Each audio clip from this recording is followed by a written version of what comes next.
parti trop tôt, il nous a quittés trop tôt. Je sens une colère énorme. C'est ce qu'il y avait de plus important pour moi dans la vie, c'est mon frère, je n'en ai qu'un. On a eu la rage, puis on a eu la tristesse. J'espère qu'aucun parent ne passe par ça. Le niveau de peine est impossible. Enfin, on l'a vu mourir devant nous.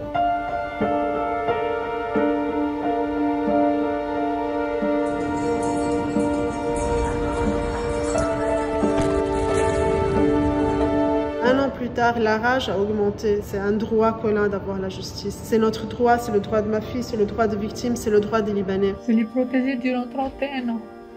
C'est fini. Le 4 août, il est parti en 2 secondes. La blessure, elle est très grande et elle ne va jamais cicatriser.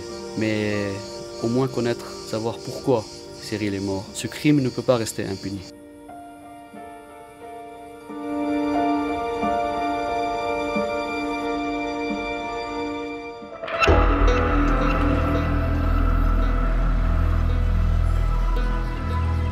Ça c'est le silo de blé. Et ça c'est l'immeuble à noir où se trouvait mon frère. Il se trouvait là. Il y a encore les stigmates de l'explosion, hein, c'est clair.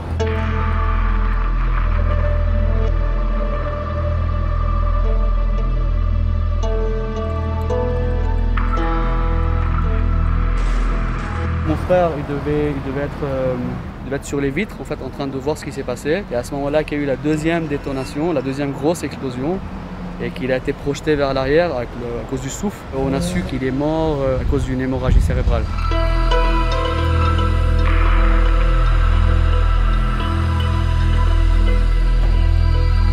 C'est là que l'explosion s'est passée. On est juste vraiment très proche. À 6h moins 10, Alexandra se met ici au salon et joue avec ses petites princesses. On entend la première explosion. Moi, je me dirige vers Alexandra pour la porter. Au moment où j'étais en train de l'enlacer, en fait, l'explosion se passe. Et je me souviens en train de me dire, Alexandra est sous moi, donc c'est bon.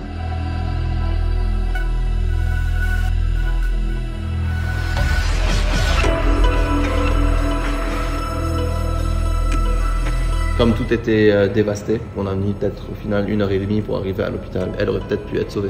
On avait une peine affreuse. Mais on avait, bizarrement, le premier sentiment que nous avons eu, c'était de la rage. Notre fille n'est pas morte, elle s'est fait tuer.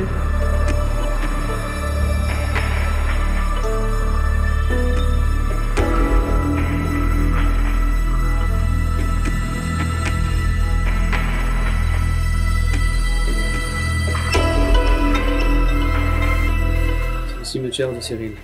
C'était la fin de son chemin aux mains de dirigeants libanais.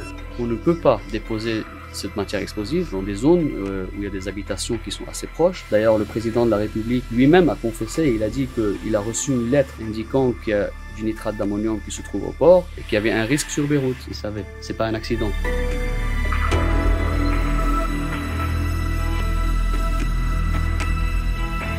Toute ma vie, j'ai été à ses côtés, je suis son grand frère, je vais pas le lâcher. Je lui parle un peu de foot, pour pas changer nos habitudes.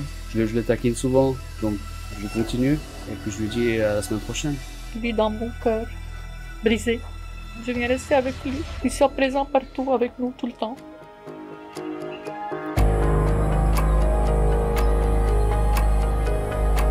Pourquoi Cyril? Il a 30 ans, c'est pas son tour. C'est le plus jeune de la famille, Cyril. Il a toujours voulu nous quitter ce pays.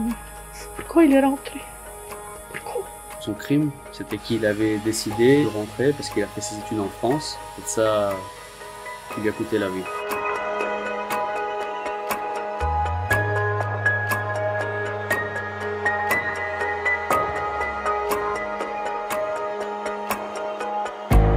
On nous avait dit que l'enquête allait durer 5 jours. Un an après, je n'ai aucune réponse à aucune question. Ni qui n'a ramené le nitrate, ni qui l'a stocké, et ni comment il a explosé. On ne peut pas demander à un criminel de s'incriminer. Nous n'avons jamais eu confiance en la mission du gouvernement libanais, savoir c'est qui a fait ça. Et nous savions depuis le début que ces gens allaient aussi bloquer tout ce qui pouvait ou pourrait mener à la justice et à la vérité.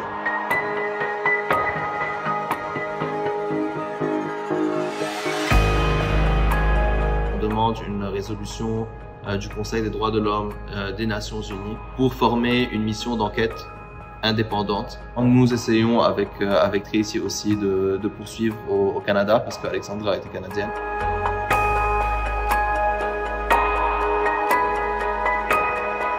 Je lui ai dit, je te promettrai qu'on aura justice et que tu seras le miracle de ce pays qui ramènera ce pays aux Libanais qu'il aime tant. Je demande à connaître la vérité de ce qui s'est passé le 4 août. Je ne recherche pas une indemnisation financière.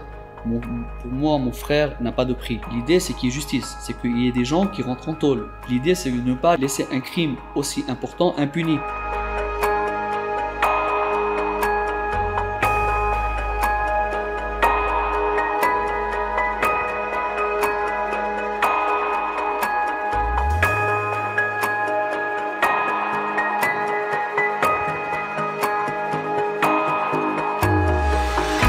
Le jour où je l'ai retrouvé à la morgue, je lui ai promis que je n'arrêterai pas, je me battrai jusqu'au bout pour en finir de cette classe politique, que les personnes impliquées soient punies.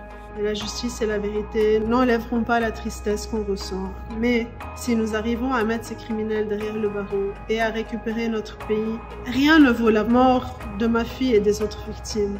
Mais au moins, nous vivrons en paix. Au moins que le mal est mené à un bien juste après.